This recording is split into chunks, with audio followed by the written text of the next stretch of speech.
Hello again. We are continuing our discussion of linear equations by talking how to write equations in slope-intercept form.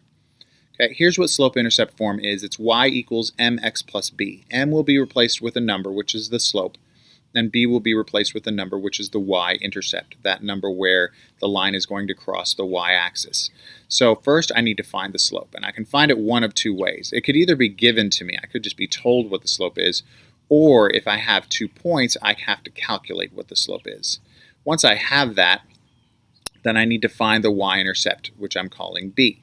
To do that, I need an x and a y, some point that I know is on the line, and I need the slope, either what I was given or what I calculated.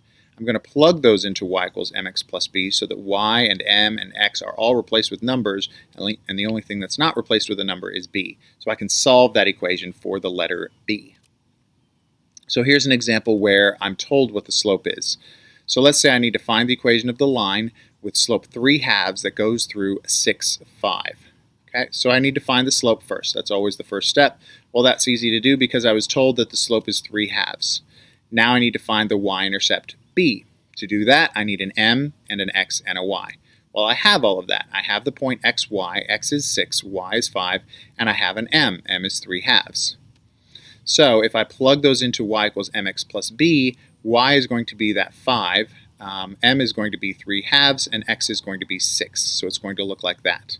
If I simplify that multiplication that's going on the right-hand side, 3/2 times 6 is 9. So I get an equation of 5 equals 9 plus b. To solve this for b, I need to do the opposite of adding 9, which is to subtract 9 from both sides. If I subtract 9 from the right, I just get the b. If I subtract 9 from the left, I'm subtracting 9 from 5, and I get -4.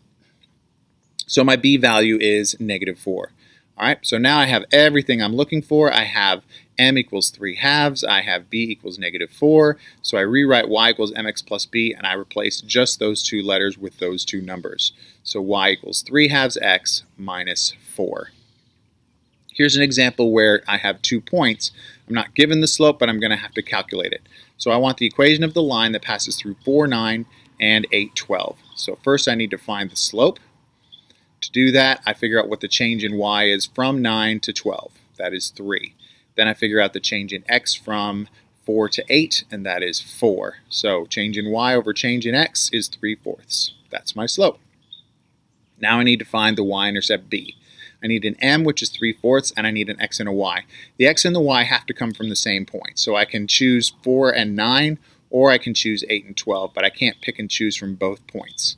So randomly, I've chosen to use 4 and 9. I would have gotten the same answer if I chose 8 and 12. So randomly, I'm just choosing the one with the smaller numbers. So since our slope is 3/4, my x is 4, and my y is 9, I can plug those into y equals mx plus b, and it looks like this. Y is 9, m is 3/4, and x is 4. Simplifying that multiplication that's on the right, 3/4 times 4 is just 3, so I get an equation of 9 equals 3 plus b. So some number plus 3 has to equal 9. Well, if I subtract 3 from both sides, then b has to equal 6. So I plug those into y equals mx plus b. I leave y as y, I leave x as x, but I replace m and b with those numbers, and I get y equals 3/4 x plus 6. Okay, here's a real-world example. If I have population of students per year at Pockel High School, it's shown in this table. Let's assume that it's a linear function, even though that may not be realistic, but let's write a linear function that could predict population in future years. And I'm going to use this function to predict the population in 2020. All right, so the first thing I need is the slope. I have a bunch of x's and I have a bunch of y's, so I can really choose whichever x and y I want. So I decided to choose 2011 to 2012. So I need the difference between 4,500 and 4,830, that is 330. The change from 11 to 12, that's just 1 year, so that is my change in x. 330 over 1 is just 330, so that's going to be my slope. Now I need to find the y-intercept.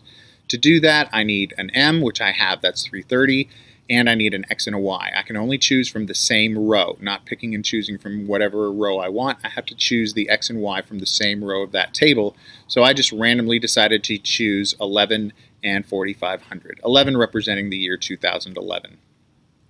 Okay, so our slope is 330, my x is 11, my y is 4,500. So y equals mx plus b becomes 4,500 replacing the y, 330 replacing the m, and 11 replacing the x. Simplifying that multiplication that's on the right, I get 3,630 plus b equals 4,500. So that means I need to subtract 3,630 from both sides, and if I do that, I get 870. So now I have my m of 330, I have my b of 870, so I can write that in the form y equals mx plus b by replacing m and b with those numbers, and I get y equals 330x plus 870. Okay, that's my equation. So if I want to predict the population in 2020, remember I'm ignoring the first two digits of the year. So 2011 is just 11, 2012 is just 12. So if I want 2020, I'm going to replace x with 20 to represent the year 2020. So to do that, I rewrite the equation and replace that x with the number 20, and everything that's on the right is a number. So I can just simplify the expression on the right using order of operations. 330 times 20 plus 870 is 7,470. So in the year 2020, the population is predicted to be 7,470.